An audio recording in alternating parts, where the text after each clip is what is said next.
रूप में मध्य प्रदेश से आए हुए हैं प्रेसिडेंट ओबीसी फ्रंट के।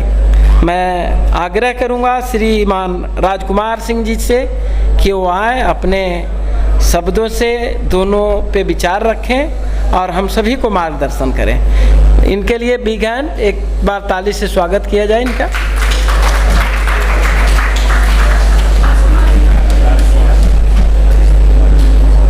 समय की बाध्यता को ध्यान में रखते हुए इस समाज में सभागार में उपस्थित फुले साहू अम्बेडकर विचारधारा के महानुभाव, विषय है जातिगत जनगणना।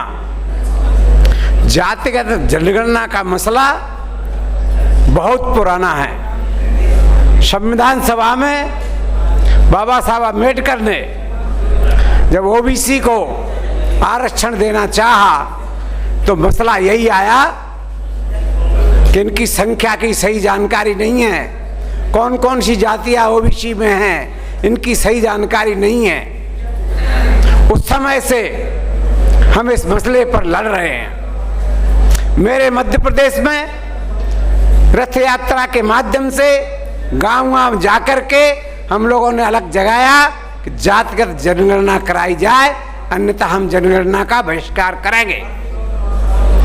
समर्थन मिला, घर घर में बोर्ड भी लग गए, जातिगत जनगणना नहीं तो हम जनगणना में भाग नहीं लेंगे।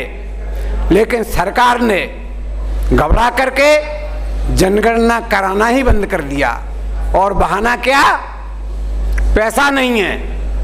आदमकद मूर्तियां बनाने के लिए पैसा है, वो भी उनकी मूर्तियां जिन्होंने आपके पैतृक संगठन पर प्रतिबंध लगाया, सिर्फ दूसरे की मूर्तियों को छोटा दिखाने के लिए। आपके पास बहुत बड़ा संसद भवन बनाने के लिए पैसा है, लेकिन जनगणना कराने के लिए पैसा नहीं है। क्यों? वो नहीं चाहते कि आपकी संख्या आप सबके सामने आए। मेरे मध्य प्रदेश में 14% आरक्षण ओबीसी को मिलता है। उसको 27% आरक्षण करने पर 50% की सीमा पार होती है। इंदिरा साहनी के जजमेंट में लिखा हुआ है कि वास्तविक आंकड़ों के आधार पर 50% सीमा को पार किया जा सकता है। लेकिन ये आंकड़े कहां से आएंगे अगर आप जनगणना नहीं कराएंगे तो? एक तरफ आरक्षण की घोषणा करते हो, दूसरी तरफ कोर्ट कहता है कि आप वास्तविक आंकड़े लाइए और आप जनगणना कराएंगे नहीं, तो कहां से आंकड़े आएंगे? तो दोस्तों, जनगणना के लिए बहुत हो गया धरना, बहुत हो गया आंदोलन, बहुत दे लिए हमने ज्ञापन, बोरियां भर दी सरकार की। अब संघर्ष होना चाहिए, रण होना चाहिए। जब तक रण नहीं होगा, संघर्ष नहीं होगा, हम सड़क पर नहीं निकलेंगे, तब तक कोई आपकी जनगणना कराने वाला नहीं है। दूसरा मसला है ईवीएम का। मैं मान लेता हूं ईवीएम आपकी सही है, मैं मान लेता हूं कि उसको हैंग किया नहीं जा सकता, लेकिन उसके अगेंस्ट ट्रांसपेरेंसी नहीं है, उसकी प्रक्रिया पारदर्शिता पूर्ण नहीं है। और जब देश चाहता है कि बैलेट पेपर से चुनाव हो तो आपको क्या आपत्ति है?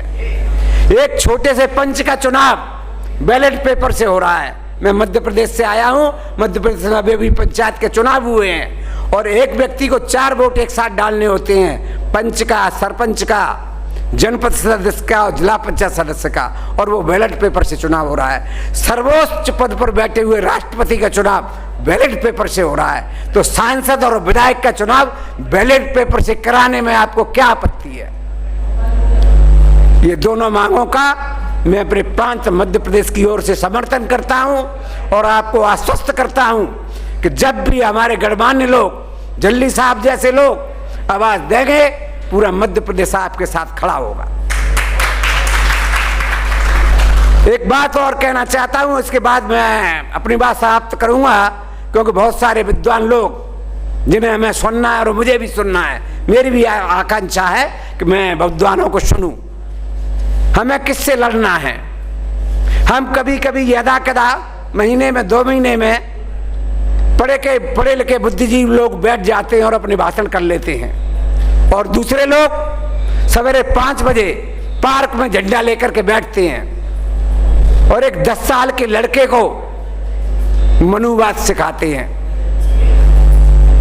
और हम लोग यहाँ पर जो इकट्ठे हुए, मुझे नहीं लगता कि इसमें 30 साल से कम उम्र का एक भी व्यक्ति हो। और जो कच्ची उम्र की डाली होती है उसको कहीं भी मोड़ा जा सकता है। दूसरे लोग उस डाली को कच्ची उम्र में ही मनुवाद की ओर ले जाने का प्रयास कर रहे हैं। तो हम लोगों को इस शाखा का तोड़ निकालना होगा। बहुसंख्यक समाज को जगाने के लिए शाखा जैसी कोई चीज की स्थापना करना होगी। जब तक हम ऐसा नहीं करेंगे, हमारी बात जब तक जन जन तक नहीं पहुंचेगी, तब तक हम मकसद में कामयाब नहीं हो सकते। ये इंटेलेक्चुअल लोग, प्रोफेसर लोग, डॉक्टर्स लोग, इंजीनियर्स लोग अपनी बातें करते रहेंगे, बड़े बड़े नेता लोग अपनी बात करते रहेंगे, और जब हमारे पास शरीर हो, सिर हो, धड़ हो, अगर पैर नहीं होंगे तो कभी खड़ा नहीं हो सकता। तो हम समाज को इस अपनी विचारधारा को नीचे तक ले जाने के लिए शाखा का विकल्प तलाशें। इतनी बात कहते हुए मैं अपनी बात समाप्त करता हूं। धन्यवाद।